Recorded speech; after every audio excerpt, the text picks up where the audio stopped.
अगर आपने इस वीडियो को क्लिक किया है तो मैं मान लेता हूँ कि आप इस वायलेंस के प्रति धीमे धीमे इसी पर आकर्षित हो रहे हो।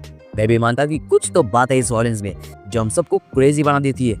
कुछ तो खास है इस वायलेंस में जो हम सबको उसके प्रति आकर्षित कर लेती है, चाहे वो उसके सर फोड़ने वाले सीन्स हो, खून के पिचकारी हो, या फिर द बॉयज के अनएक्सपेक्टेड सीन्स हो, या फिर कोई ऐसे सीन्स जो हम अकेले देखने में प्रेफर करते हैं। और वापस मुद्दे पे आते हैं, जो चीज़ अजीब होती है वो दिल में किसी कोने को पसंद आती है, वो ऐसे सीन्स को देखने की और कोशिश करता है। हम बात कर रहे हैं उन सीन्स के बारे में जिन्हें आप करेक्टिवली पॉइंट आउट किया जाए तो वो वायलेंस कैटेगरी में आते हैं। तो चाहे कैसी भी हो, कितने भी वाइल्ड हो, कितनी भी घोर हो, चाहे वो गले के हालत तक आ जाए, वो आंखों को दर्द से आंसू में गुना निकाले, पर ये दिल मांगे मोर, क्योंकि दिल तो अभी बच्चा है जी। तो शुरू करते हैं बिना डगमगाए, सीधा पॉइंट पे आते हैं कि यदि आप पॉप कल्चर में दिलचस्पी रखते हो और यदि अपने iron man, Spiderman, Batman, Marvel, DC की मूवीज को देखी है तो अपने नोटिस तो किया ही होगा कि सुपर हीरो जनर का टेस्ट काफी ज्यादा बदल चुका है।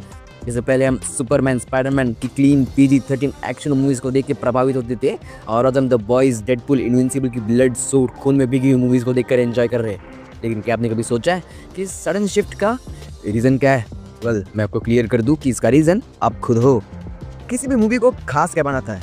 उसकी स्टोरी, उसके कैरेक्टर्स, उसकी डायरेक्शन, डेफिनेटली। लेकिन यहाँ वाइल्ड कार्ड एंट्री होती है एक्शन की। एक्शन एक ऐसा एलिमेंट है जो किसी भी मूवी को या तो सातवें आसमान तक ले जा सकता है या फिर जमीन पे पटका सकता है। इसके मिसयूज, अंडर यूज या फिर ओवर यूज से कौन सी भी फिल्म डगमगा जाती है।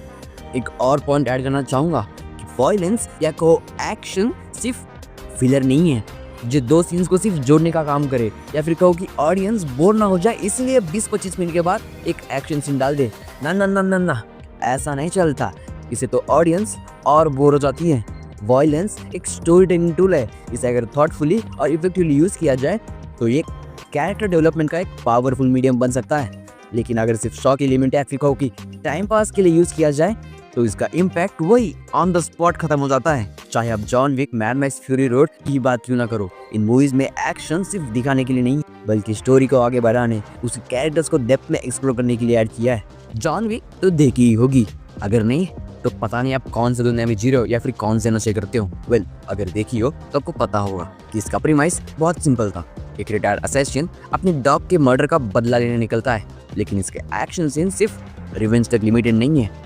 हर फाइट सीक्वेंस के साथ जॉन विक के पास्ट, उसके इमोशंस, उसके रिलेंटलेस डिटर्मिनेशन को दिखाता है। यह एक्शन इसके नैरेटिव स्टाइल का एक हिस्सा बन जाता है और आपको प्रोटैगनिस्ट यानी अपने जॉन विक के साथ एक इमोशनल कनेक्शन फील होता है। फिर आती है मैड मैक्स फ्यूरी रोड। ये पूरी मूवी एक हाई ऑक्टेन चेस सीक्वेंस है, लेकिन इसका एक्शन वर्ल्ड बिल्डिंग का एक इंटीग्रल पार्ट है। वापस अपने सुपर हीरो ट्रैक पे आते हैं। तो पहले सुपर हीरो जोनर का गोल क्या था? होप देना, एंटरटेनमेंट प्रोवाइड करना और एक एस्केपिस्ट दुनिया दिखाना। लेकिन जैसे जैसे ऑडियंस मैच्योर होती गई उनका टेस्ट भी इवॉल्व होता गया। अब एक clean PG-13 super hero fight उनको सेटिस्फाई नहीं करती, क्योंकि दुनिया खुद एक कॉम्प्लेक्स और वायलेंट जगह बन चुकी है। अब बात सुपर हीरोज की निकल ही चुकी है तो शुरू करते हैं। 2008 एक ऐसा साल जिसने ना ही हमें आयरन मैन और डार्क नाइट जैसी मूवीज दी थी बल्कि एक पूरी कम्युनिटी प्रोवाइड करी थी, जिसमें न जाने हमें क्या क्या देखने को मिला और क्या क्या देखने को मिला। और अब फास्ट फॉरवर्ड करें, this is what we got, predictable और क्रीन सुपर हीरोज। अब इनके बारे में बात ही क्या करने।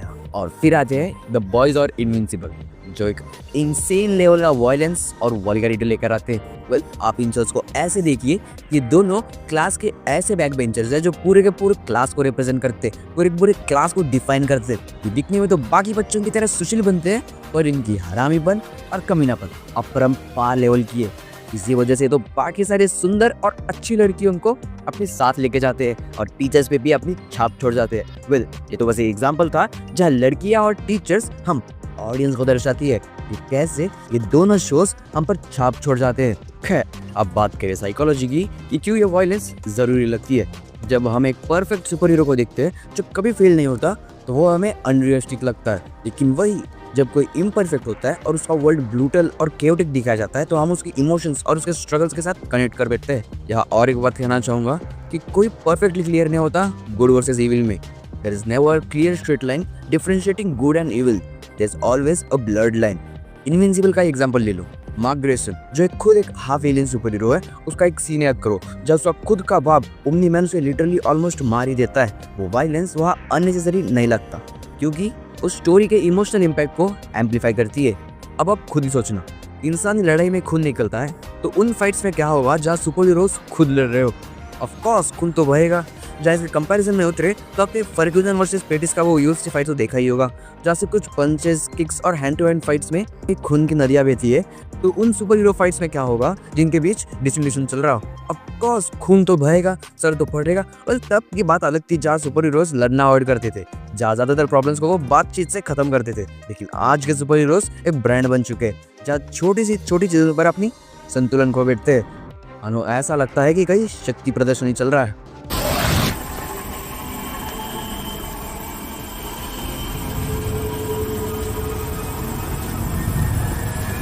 जहाँ फिर बात करें कंपैरिजन की, तो आपने कैप्टन अमेरिका सिविल वॉर तो देखी ही होगी, जहाँ हॉकाई जैसा मामूली इंसान उन सुपर हीरोज से लड़ता है जो लिटरली थैनोस को 2 टुकड़े में बांट सकते हैं। और रिजल्ट क्या रहा? कुछ नहीं, उसे खरोच तक नहीं आई।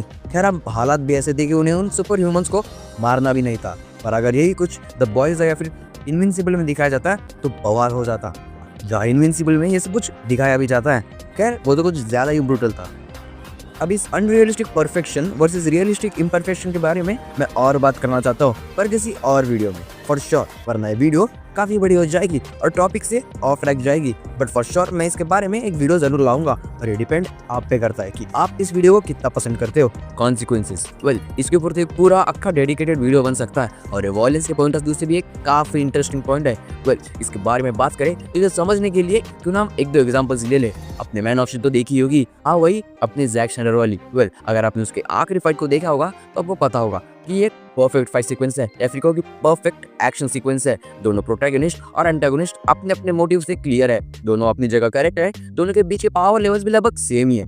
और ये फाइट देखने में इंटरेस्टिंग तब बन जाती है जब हमें इसके कॉन्सिक्वेंसेस दिखाए जाते हैं। वो न्यूक्लियर प्लांट पे क्रैश होना, वो हवा में लड़ते वक्त बिल्डिंग से क्रैश होना, वो डैमेज, वो मेट्रोपोलिस का शमशान बन जाना, वो डिस्ट्रक्शन इसे और रियलिस्टिक बनाता है। वो महसूस होता है कि लड़ाई इंसानों के बीच नहीं बल्कि भगवानों के बीच हो रही है।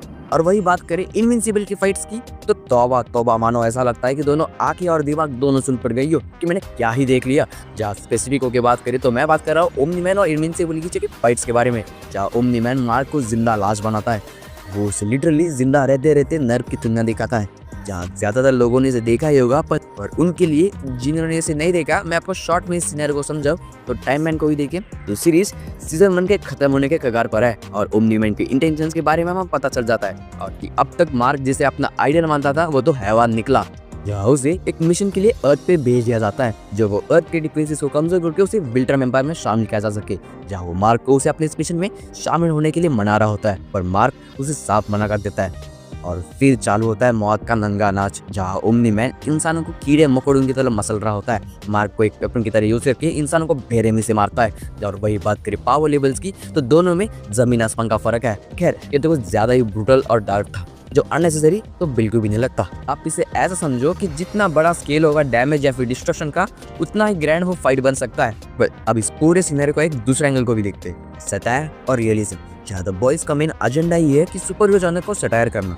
सुपर हीरोज जो पहले परफेक्ट बीइंग दिखाए जाते थे, उन्हें फ्लॉड और डेंजरस दिखाना एक तरीका होता है जॉनरी को क्रिटिक करने का। वही इनविंसिबल रियलिज्म को लेके आता है कि अगर एक इंसान की सुपर स्ट्रेंथ होती तो लोगों का क्या हाल होता। हर पंच, हर ब्लास्ट के कॉन्सिक्वेंसेस दिखते थे।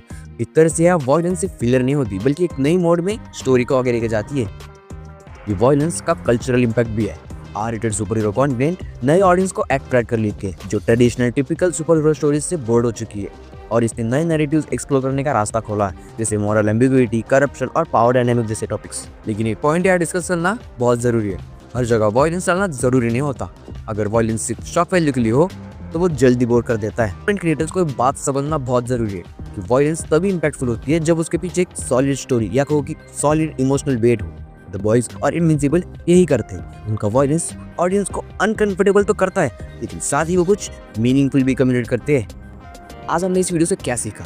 वॉयलेंस का इवोल्यूशन सुपर जॉनर में सिर्फ एक ट्रेंड नहीं है, बल्कि एक जरूरत बन चुकी है। ये हमें दिखाता है कि दुनिया जितनी कॉम्प्लेक्स और डेंजरस है, स्टोरी टेलिंग को भी उतना ही डायनामिक और मैच्योर होना पड़ेगा। जहाँ आज का वीडियो आपने देखा होगा कि ज्यादातर द बॉयज और इनविंसिबल पे फोकस करता है। वेल इसका भी एक सॉलिड रीजन है, जहाँ ये दो ही ऐसे शोज है जिन्होंने सुपर जॉनर में वॉयलेंस को एक नेक्स्ट लेवल पे लेके गए, तो इन्होंने वॉयलेंस का एक बेंचमार्क सेट किया। और आज का वीडियो सुपर हीरो वॉयलेंस के बारे में ही है, तो आप समझ ही गए होंगे। तो आपको क्या लगता है, क्या ये आर रेटेड वॉयलेंस जॉनर के लिए सही डायरेक्शन है या फिर हमने एस्केपिज्म और होप को कोई पीछे छोड़ दिया है? कमेंट सेक्शन में अपनी राय जरूर शेयर करें। और हाँ, अगर ये वीडियो पसंद आई हो तो लाइक, शेयर और कुछ तो बातें को सब्सक्राइब करना बिल्कुल भी मत भूलना। मिलते हैं अगले वीडियो में किसी और टॉपिक के साथ।